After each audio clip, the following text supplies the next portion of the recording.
You're about to get up close and personal with Toronto Unicorn. Sit down with me and Rihanna Smith from the Daily Star United Kingdom online tabloid, where I talk about everything Toronto Unicorn, the swinger lifestyle, the journey I've been on, and all of the lessons I've learned along the way. You can get a link to the actual article in the description of this video or podcast. Do you want to just tell me a bit about yourself?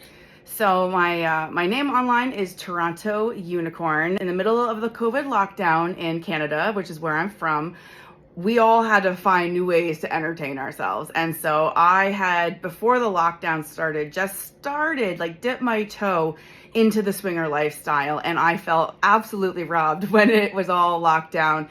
And so in a way to use that time that we all had to stay in our homes, I just decided to start making videos telling about my experiences at the sex clubs. And it was a hobby. And, after a few, videos, one of them kind of took off and kind of got blown up a little bit. And then people suddenly were like, well, what's this lifestyle? And yeah, so then, fast forward, I've been doing this for years now, just updating the lifestyle and the journey. And so tell me a bit about where the unicorn name comes from.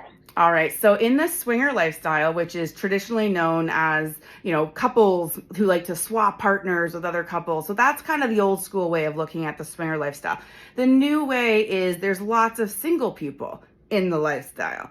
I like to put it this way to people who don't believe me. I'm like, well, you try and have a threesome with just couples, and then you let me know when you figured out when singles are needed, because mathematically you can't do that. So one of the things I like to do is identify the lifestyle is broad. So the swinger couples are one piece, but the single women are unicorns.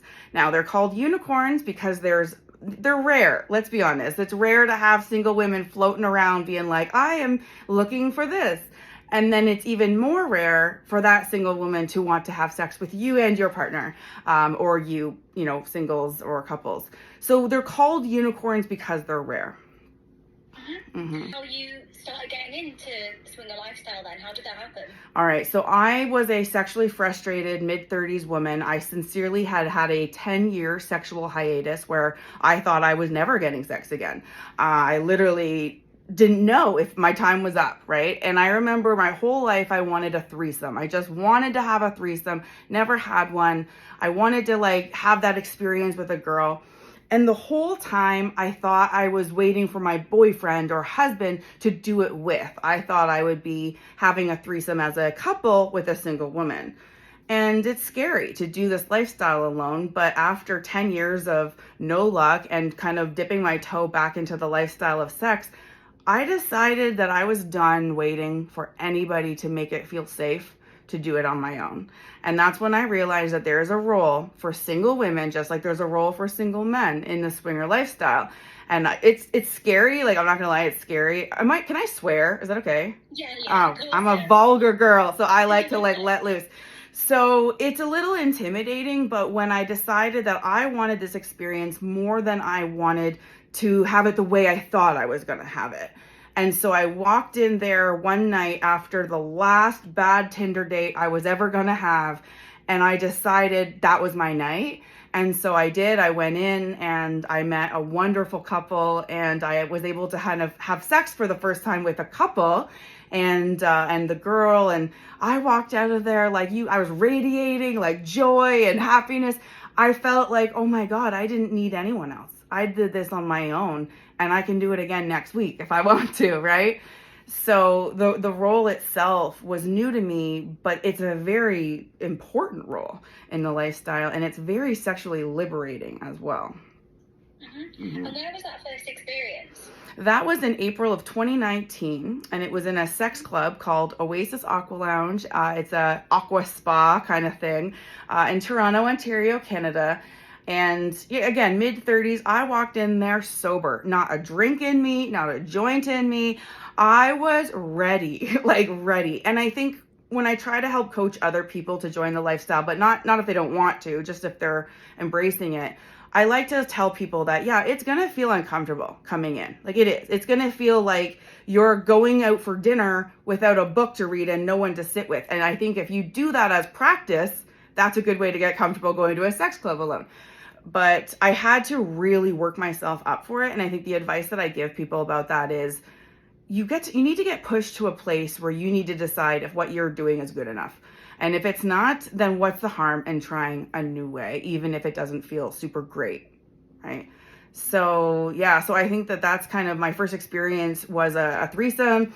I had another threesome a couple weeks later, and then funny enough, that's the video on YouTube that went viral, was when I was very amateur, like very amateur, and I was sitting down slurping, talking with my mouth full, like I was doing this on YouTube about talking about how brave it felt to like take the chance, and so I think the video itself captured that innocent person having that conversion, and I think for some people they related to it. And so now, that was many years ago. Now it's 2023, so I'm a seasoned swinger. I've now had so many threesomes that I call them mundane, and I don't mean that disrespectfully, but you don't want, the same thing all the time. And so my journey has actually evolved from me being a single woman joining, looking for threesomes, and then having threesomes and having threesomes and then having foursomes, and then realizing, well, what else is there, right? And so not only did I start having, like more group things, I actually started to help my friends fulfill fantasies as their orgy director. So I am wearing a shirt that's orgy director. I designed sex positive clothing on my website, and it's a real thing that I've noticed, that when you create the space, a safe space for somebody, especially women, to say, if you could have your fantasy fulfilled, what would it look like? And so I've gotten all sorts of requests, and let me tell you, I have served up many gangbangs, many orgies, and it's because I knew the rules. I kept the guys in line. I kept the guys feeling good and safe as well, because they're not just, cattle we're herding in. And I remember at the end of these experiences, seeing the women, for the most part, it's women, the glow on their faces, the smile on their faces, because they just did something they didn't think they'd ever do. And that is a feeling that, like, even right now I get chills, because that was what was in my veins that day I walked into that club, and I was like, I didn't think I could ever do this. And then when you can, it's inspiring, and you want to help inspire others. So yeah, so the experiences, funny enough, have continued to shift. Now I've even found that I'm joining more the couple side. So I'm partnered with somebody, even though we're open. And so now we're looking for single women. And I'm like, oh, honey, I got this. I know how to do this. Because I was the single woman, and I had the unpleasant as well as pleasant experiences with couples. And I got so salty one day with an experience with a couple that I started making some more salty YouTube videos, giving advice about how not to expect sex from us, even if you take us out for a drink. I'm like, we're not your escort. So it got some real attention that way, because I was speaking from this rare role of the unicorn, where most of the swinger educators out there, which are all doing their own work in a good way, they just have a lot more of the couple's perspective, and they're giving advice on how to pick up women, and again, some of it is good advice, but I'm the woman. I was the single woman. Let me tell you what pisses us off, what gets us going. Literally, it's so funny how some couples come in thinking we're their human sex toy as a single woman, instead of this rare, opportunity that you should treat with respect. And it's you would think it's one way, but I had to keep educating the community to make sure it was the way it was supposed to be in my head. Yeah. Orgy director, what a title that is. Right. That sounds like a really exciting job. And it sounds like you've had, a lot of positive experiences, but you also briefly mentioned, having some unpleasant experiences, couples. What's happened there? So a couple of the experiences were couples who would expect so much of me as the single woman who didn't know them that it was ridiculous. One of them that it was a safety concern is they live 2 hours north of me, and I don't have a car, so I'm in downtown Toronto. It's city transit everywhere, right? And I hadn't met them yet. And the girl had suggested that the next time her husband drives through Toronto, that he could just pick me up, drive me 2 hours north so that I could meet them. And I was like, okay, but then how do I get home, first of all? And that's a little risky to be in a car with a man I've never met for 2 hours. And what if I go there and you don't like me? And you're just gonna discard me? There's no Ubers out in buttfuck Idaho. So I was like, it showed the lack of concern about my experience, my human experience versus what I could do for them. So that was one experience. So one thing about me as a swinger I have to mention is that I'm demisexual, which means I need an emotional connection before I ever want to fuck someone. And that doesn't change just because I'm a swinger. I still am very selective. I've let many opportunities pass by because I'm looking for a certain experience, right? So with some couples, they don't want to get that comfy. They just want, let's have the threesome. And so I remember telling this couple that, okay, like, let's meet at a restaurant and have a drink first. Like, let's just see if we can have that go well. And he's like, all right, well, let's just get one close to your place though. And I was like, well, I'm really not sure I play on the first date, so let's just leave it to the restaurant. And then he had suggested a few minutes later, well, make sure I shower right beforehand so that I'm fresh when they come over after. And I was just like, this guy has done nothing but pressure me to fuck them when I have literally said, like, let's just see how it goes. Let's see what happens. And that's when I called it off, because I was like, you guys don't care about my comfort level. I've literally, how is that going to go in the middle of sex? Right? Other experiences were, maybe a couple didn't talk about their boundaries in advance. And so I've had one experience where the girlfriend had decided to give her boyfriend a threesome for a birthday, which is, in my opinion, a big fucking no, like, don't do it. And so it was going well until I started riding him, and I could feel as if the air got cold in the room. That girl turned really pissed off. And I remember, like, I was bouncing and I, like, slowed down and I'm like, do I stop? Like, what do I do? Right? And then I get off after it's over. I had literally baked cookies for them because, like, my threesomes are, like, fun date nights, right? And before the sweat had dried off our bodies, she asked to go. And I was like, okay, so that was it. And then they broke up a few days later. And I'm like, this is not what I thought it was going to be. I don't want to feel guilty, right? But the truth is, some people do this lifestyle for the wrong reasons. And I think it's a reality moment can come. And I think that's why I like to vet couples and make sure they've actually fucked single women before I will fuck them again. Yeah.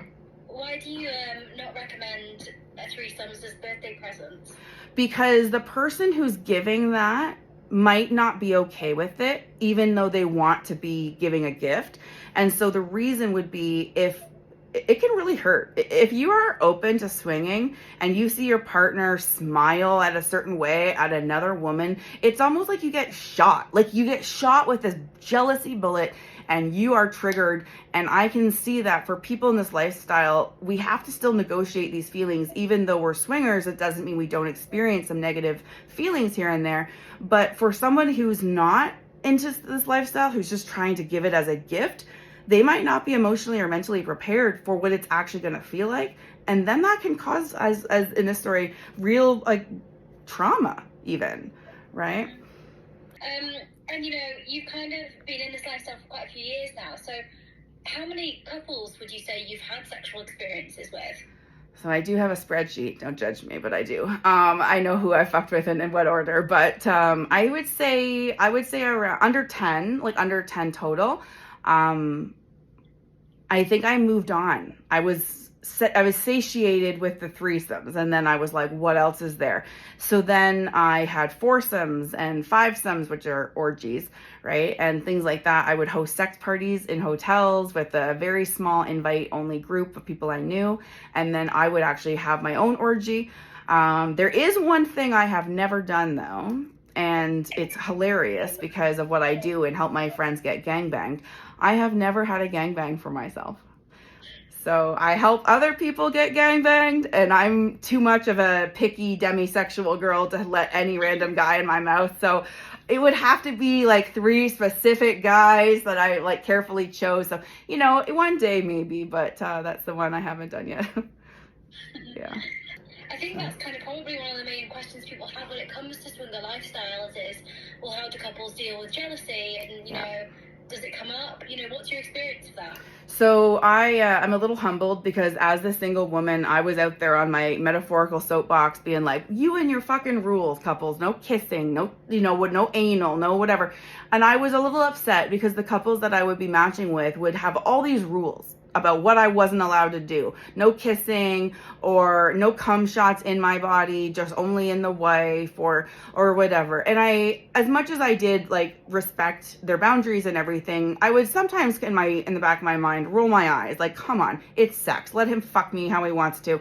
I'm going home after him. You never have to see me again. It's fine. But now that I'm in the couple side sometimes and I'm looking for that experience, I have all the feels too of, oh no, how do I protect this love, this thing, so that it isn't ruined with this risk? And so now I've become a bit humbled to why couples might establish some boundaries and rules about, no hand holding and only with certain women that they don't know, or certain women who, for example, my guy that I'm with right now is totally allowed to have other experiences with or without me, but only with lifestyle women. Because other ones have an agenda. Lifestyle women can negotiate like responsible people, for the most part, the limited nature of an arrangement. And so, yeah, so for me, I still have the feelings though. Like I'm still wondering how to process it. And so the guy I'm with right now, I'm like, okay, so reassurance before and after, because I'm going to feel weird. And then I also realized that the other person needs reassurance too. So just because I'm having an anxiety, it doesn't mean the other person isn't too. And so sometimes it's important to say, just because I'm having a weird feeling doesn't mean you did anything wrong, right? So there's ways to work through it. So funny enough, my journey has changed so much since 2019 that I now actually am coaching. Some of my podcasts are about onboarding people to the lifestyle as a couple, because I'm onboarding a man who he still hasn't had a threesome. I'm taking my time. Hasn't had a threesome yet. And I'm pretty experienced as a swinger. And so I am trying to slowly bring him on board to not overwhelm him. And in this process, I've realized the educational value of sharing my experience of, these are the bad feelings I got, and this is what we worked through, and this is what our next challenge was. So I'm still kind of working it through, but the jealousy specifically, my best advice about it is, if you're single, you can still have jealousy. It's just usually with other singles that have like fucked that guy last week and now he's fucking that girl this week, and does that mean I'm not as special? Like that's a different jealousy. But the jealousy for couples, I would say, is there's this thing called like reclaiming sex that is controversial because of the word claiming, but a lot of couples like to reconnect after they've shared their partner that night. So make sure that they reconnect, they have that sex again, they hold each other, and they kind of close the loop of what they've opened. So that's the kind of way that I can say you can containerize an experience so that the jealousy doesn't, it doesn't last too long. You're going to reconnect with that partner. You're going to make them know that you were only gone for a minute, kind of metaphorically. Things like that. But the desensitization of jealousy is truly the gift, because the more you, especially in a swinger ethical non-monogamy, the word ethical I'm underlining and bolding here, because like there is unethical people everywhere, but in this lifestyle, I don't fuck married men if their wives don't enthusiastically encourage it, right? If I've met a married man whose wife was at home and didn't know, I'd pass, because I don't need it. I would rather have an experience with somebody who's in this lifestyle ethically. So that's what I really like, is that this lifestyle, you can become more comfortable in it, knowing how ethical it is, knowing that it is a negotiated recreational activity, where that's different than polyamory, right? Where swinging and polyamory are sometimes confused. Polyamory is like the multiple loves, multiple relationships of the heart.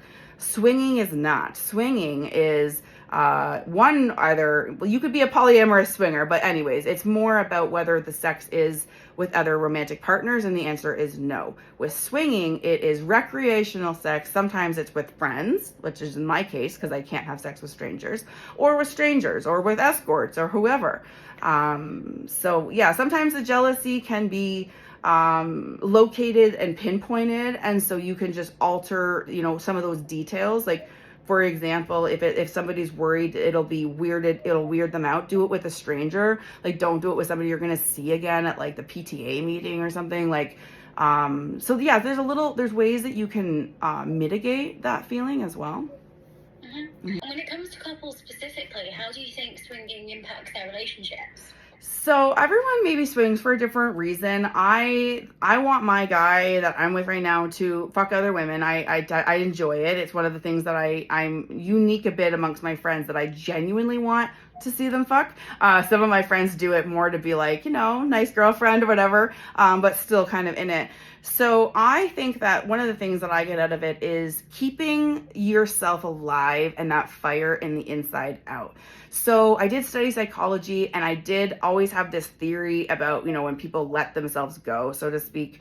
And it's also when you stop being sexually competitive, right? And if you are suddenly going to be judged by other couples for your sex appeal, suddenly you might, shave that pubic hair once in a while, or like, buy some new pantyhose or a new little mini skirt to wear to the club. And so it can keep that that vibration inside of us, that vibrance of needing to be sexually interesting and appealing to the opposite sex. And that's going to help at home too, right? That's going to bring that fire home. So I think that's one of the things, but also variety. One of the things I cannot do for a variety of reasons is swallow cum. And my guy that I'm with, I think I would love to see another girl swallow his cum. Would love it, because then I know he's getting it. I don't have to do it. And that's a good day, right? So for some of us, it's to fill some fantasies or things that maybe we couldn't do on our own as well. The things you'll notice about my journey on YouTube specifically is I'll stand with all these swingers, and I'm the only one who's going to say my name and show my face. So my journey has been to try and show this world to people, even if it's still secretive. As a way of kind of inviting people in who I like to call are stuck in mainstream society, or what we like to call vanilla world. Because some of those people don't know these worlds and these communities exist. And I didn't until I was in my mid-30s, and then the rest of my life changed. So my mission has been to tell my stories and introduce people to the lifestyle that would have never known about it. Mm-hmm. And, ultimately, how do you think it's changed you as a person? I have fell in love with a body I couldn't accept for years by just being around people who are non-judgmental in every way.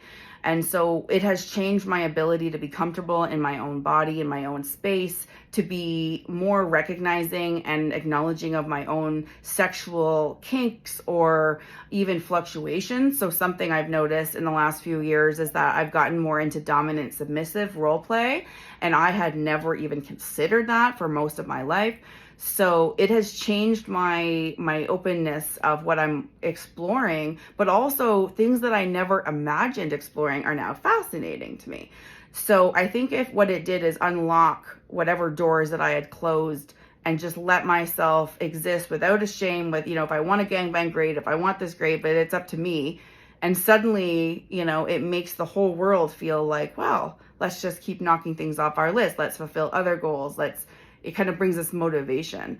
One of the things I've noticed about every single woman I have interviewed on my podcast who has joined the swinger lifestyle is the change in their love for their body and their non-judgmental attitude even towards themselves. So it is a gift to come into this lifestyle and leave that invisible, I guess you could say shield even you wear between you and the world, and sink into your own skin. And, I do some private coaching. I do Zoom coaching for some swinger couples who are trying to get it right. And I remember this one girl, she's like, I've got this skin tag on my leg and I don't show it to anybody.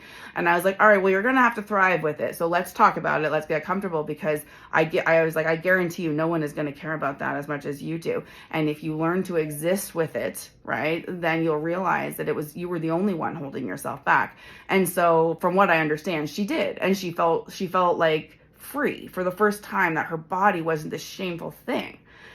Same with people who have cesarean section scars, right? And maybe their body doesn't look the same post children, and they're worried about, maybe I've got to hit the gym before I come to the club. And if I could yell the word no loud enough, I would. No, you fucking don't. You come in the body you have today as is, and you will learn to love it the way it is and thrive in it. Because that's the experience that is not just for me, not just for my female friends, but for all of the people I know, including Arnold Layne, which was an example, and other men. It is as a comfort in your body that I don't know how else you'd ever get. Mm-hmm. And you talk very openly online about your experiences. Mm-hmm. And what kind of response have you gotten from that? Well, obviously, there's always going to be people who push back and have a really strong opinion about what I'm doing, and that's going to come with any territory. But the thing is, the reason that this lifestyle and this journey for documenting this journey is still going to be in my heart for so long is the lives that I have changed. I have met people who keep coming up to me in the locker room, at the sex club, saying, thank you for what you do, and then they'll tell me their story. Some of the stories are people who, I like to tell this story because she was a woman who was a fan of mine, and she was sitting beside me at the club, and she was in this beautiful black lingerie that I think I also owned. Anyway, so she said it was her first time there, and she looked at me and she said, I would never, ever have ever worn anything like this. And she looked great in what she was wearing.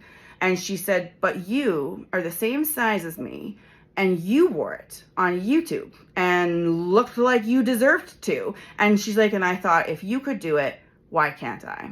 And to this day, I get goosebumps thinking about it because she was there. She was living her better life as a result of seeing someone shamelessly flaunt her curvy body in lingerie on YouTube. So that's a small example, but the journey and the changes that I've helped people make in their lives, I do interview a lot of individual swingers from the lifestyle on my Sex and Swinging with TorontoUnicorn podcast.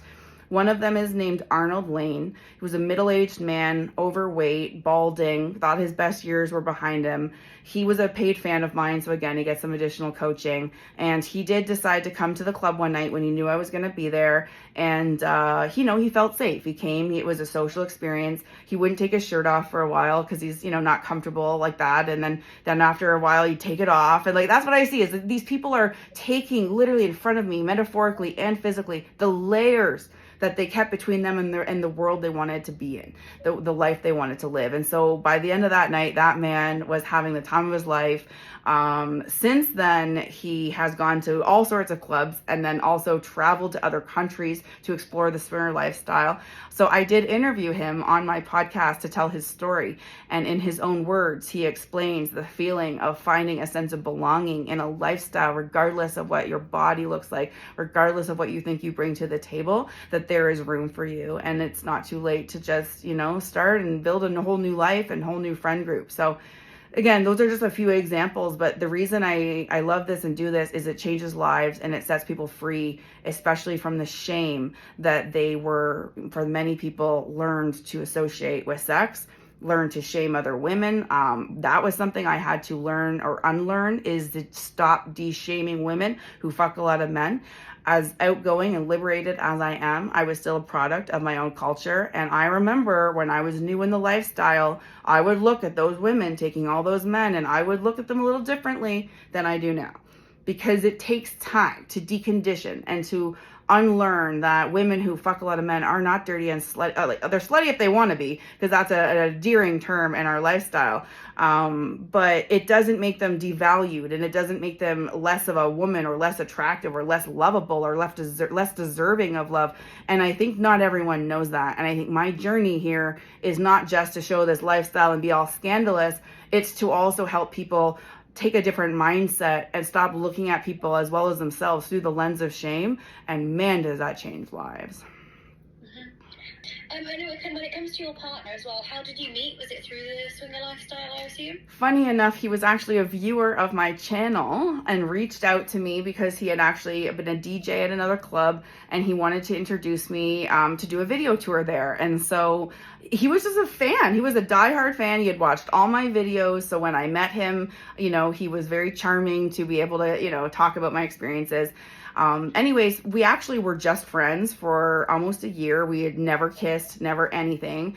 And then, things change sometimes. But the truth is, he came at me, he found me from my online experiences, but always knew me as Sarah instead of Toronto Unicorn. And we fell for each other in a really real way, kind of behind the camera too, not in front of it for a change. So he was a fan, but he's the guy now. He's the right guy. Yeah.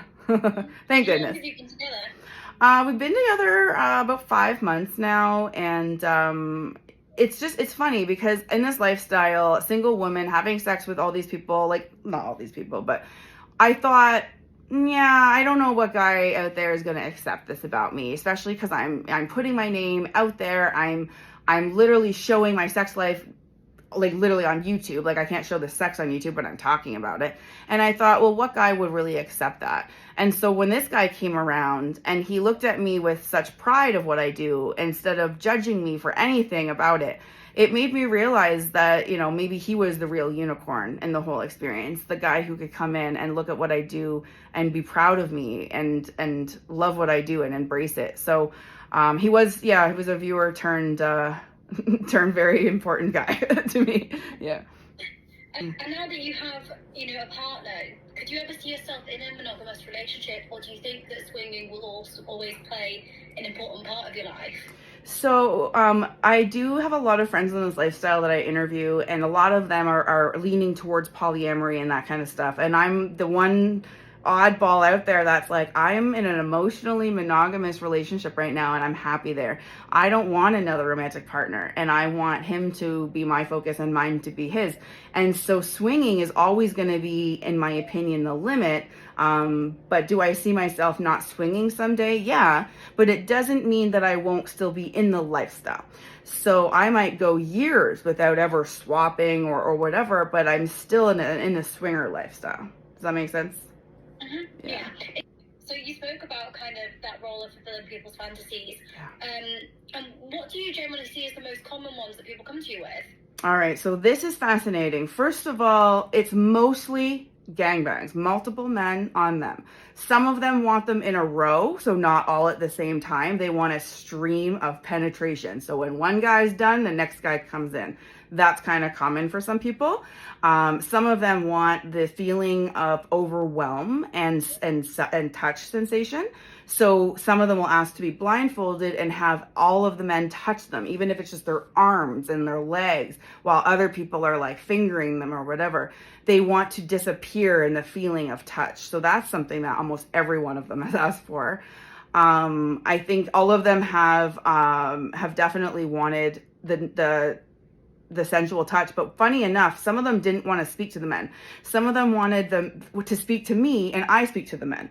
And if the men had a question, the men were to ask me, and I was to ask her. So this is interesting that they're in their fantasy, the men were not to interact with her. She was just the meat. She was just she wanted to dehumanize herself in a way, I'm assuming, in her fantasy to have it fulfill the way she wanted. And so I let them drive those decisions because it's their kink. It's their thing that they've envisioned, right? So, and then one of the things that has taken off is a Sharpie marker where we write on their asses every time a guy fucks them.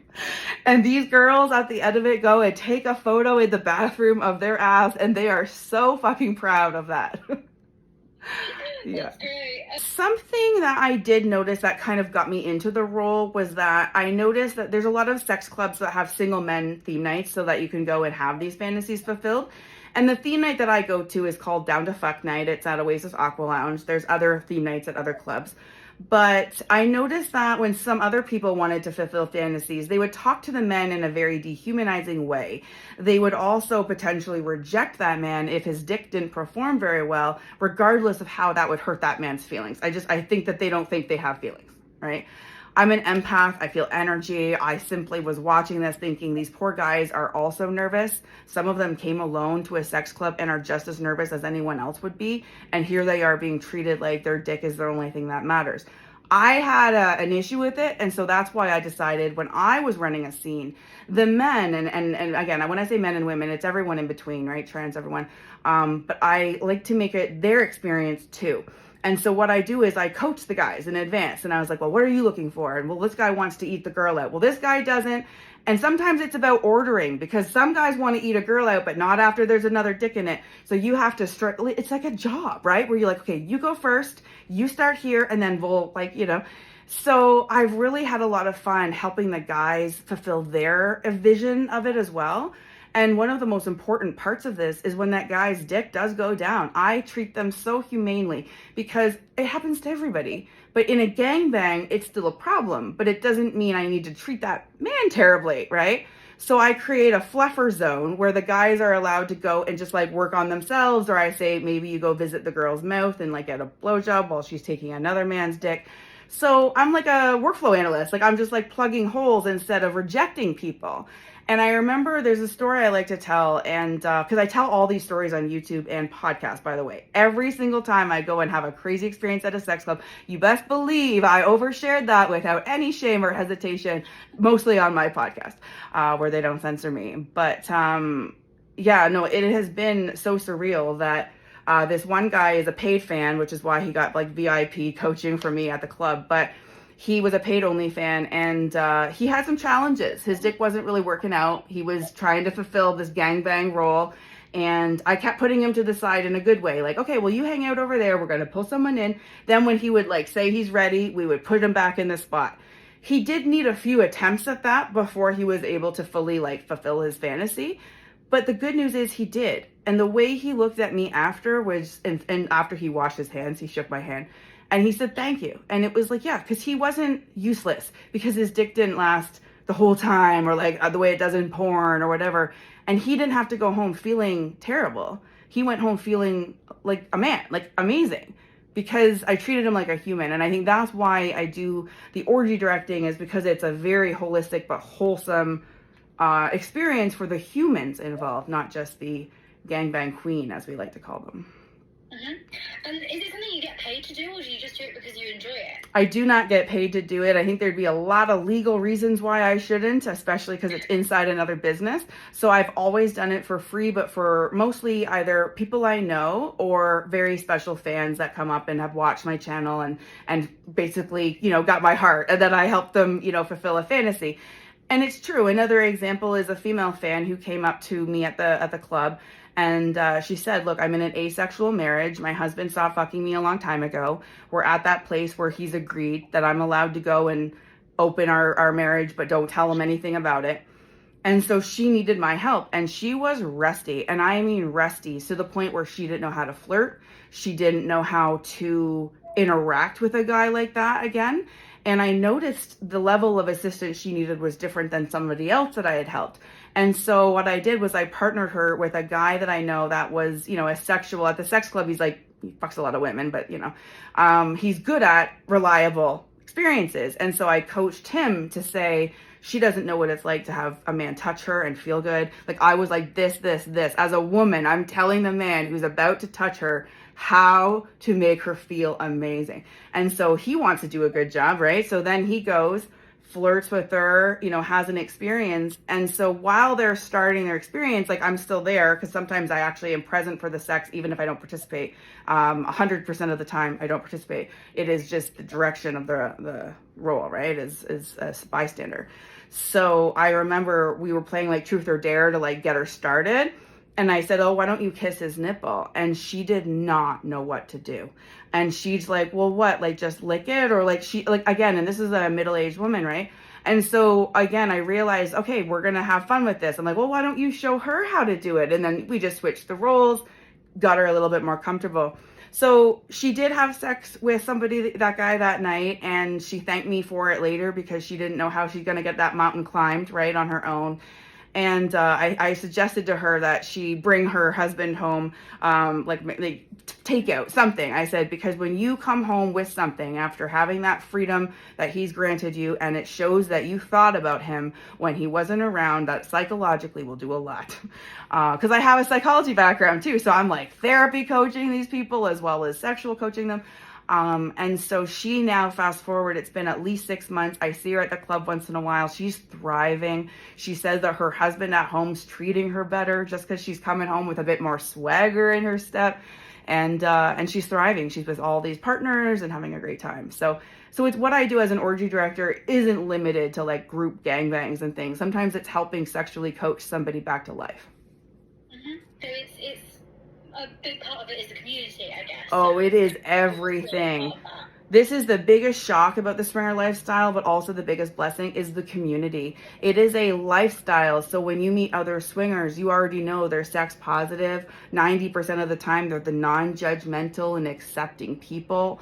Who doesn't want to have those people around, right? So the community itself is the reason this lifestyle for me is worth shouting from the rooftops like I do on my YouTube channel and my podcast, because I have met my best friends that I've never slept with. Some of them are female, male, because of this lifestyle, because they were sex positive and joined this lifestyle. I was sex positive. We found each other at the clubs and became best friends, even if we don't swing together. So there's so much in this lifestyle about finding what I like to call your tribe, your lifestyle tribe, and just feeling like you're a part of a community versus whether or not you actively engage in sex with others. Mm-hmm.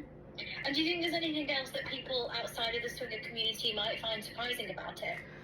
I think that there's a lot of singles, like there is, and especially in sex clubs, that thrive and they don't need couples. Singles can match with other singles. Singles can make groups of people together.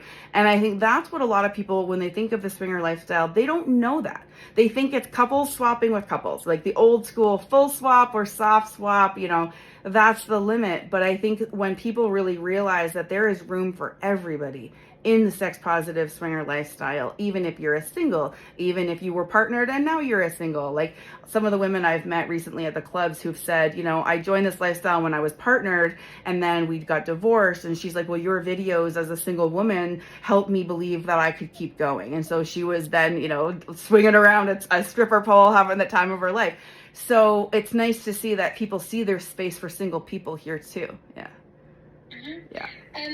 And then before you first went into a sex club, what was your perception of them, and has that changed since? It's a great question because it is, it's always the thing that people are like, oh, it's not what I thought.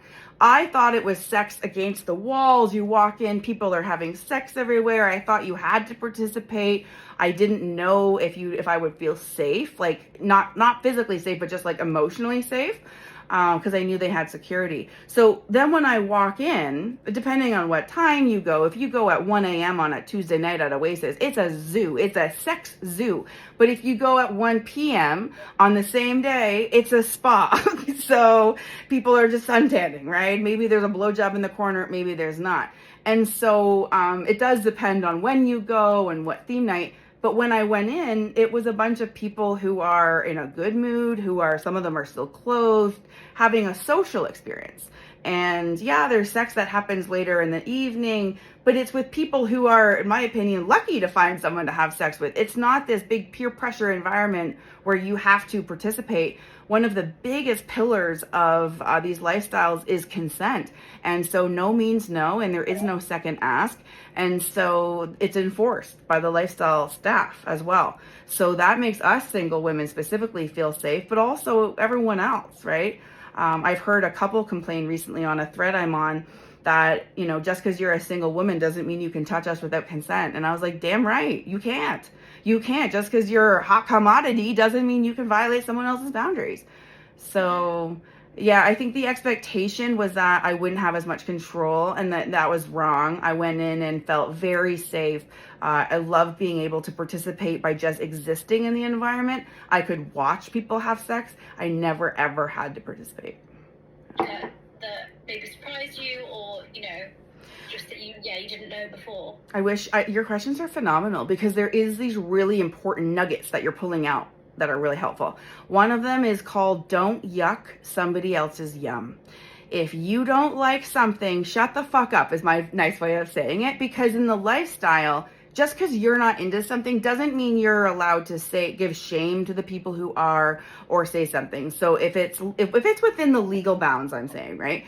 So if, for example, if you are at the club and you see somebody, in a dominant submissive role play session and you don't agree with it, that's on you to either leave or to just not say something, right? So it would be incorrect for that person to be like, oh, like even to their partner, oh, that's ridiculous, I'd never do that. They will actually be asked to leave by the club staff. You cannot shame someone just because you're not into what they're into. And so the phrase of don't yuck somebody else's yum is a really good way to live, because when you stop judging the people around you because they vary or are different, it's a way of living, it becomes, and you can carry that with you even outside of the sex clubs. Mm-hmm. Yeah. And then going back to the sex clubs, what would you say is kind of the craziest thing you've witnessed? So this is, again, wonderful question. This week, I put a video on YouTube that blew up again. Now, I haven't had a video take off like this in years. It is about a 13-person orgy I saw at the sex club last week. I I've never seen anything like that, and I've been going to sex clubs for years.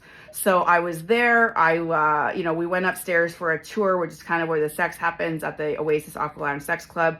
And we saw this group of people who were there for a birthday party come upstairs together. And so me and my friends were like, let's just wait this one out. So because we call it perv tours, where we go upstairs trying to look at people fucking. Like, there's no shame in this game, right? We like to watch.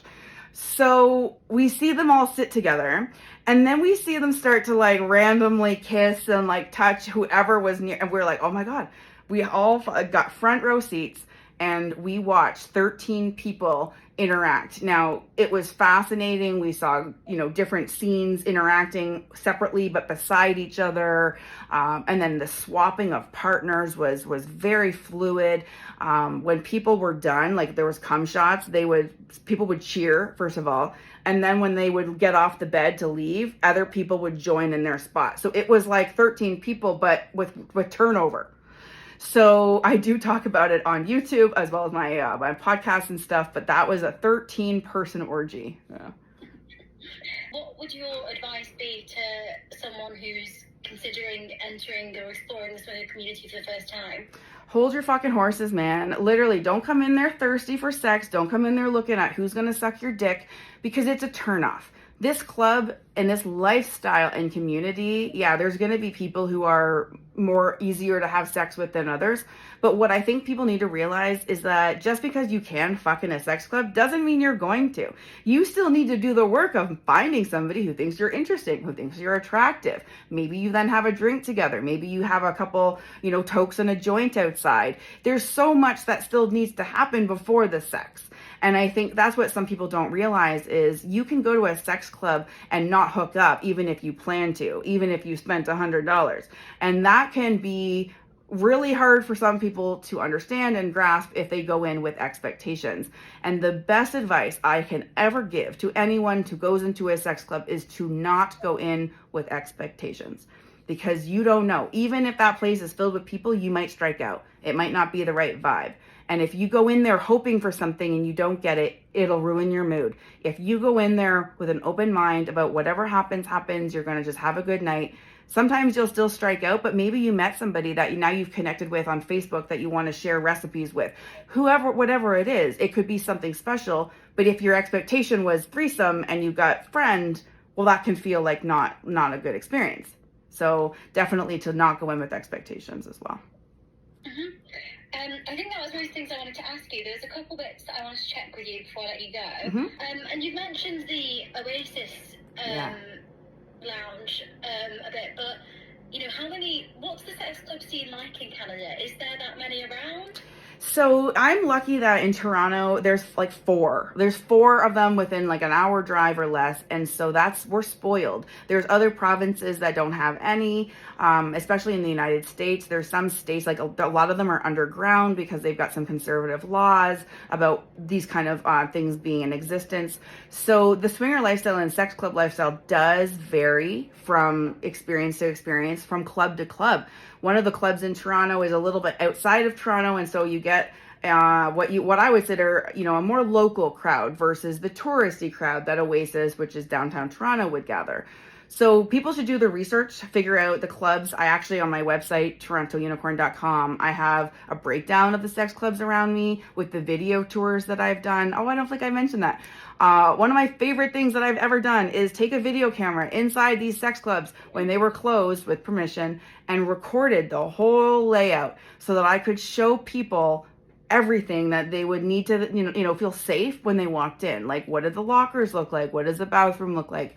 The pool, things like that. So I have those on my YouTube channel, as well as like a breakdown of like the etiquette and like the attire and things like that. Mm-hmm. Yeah.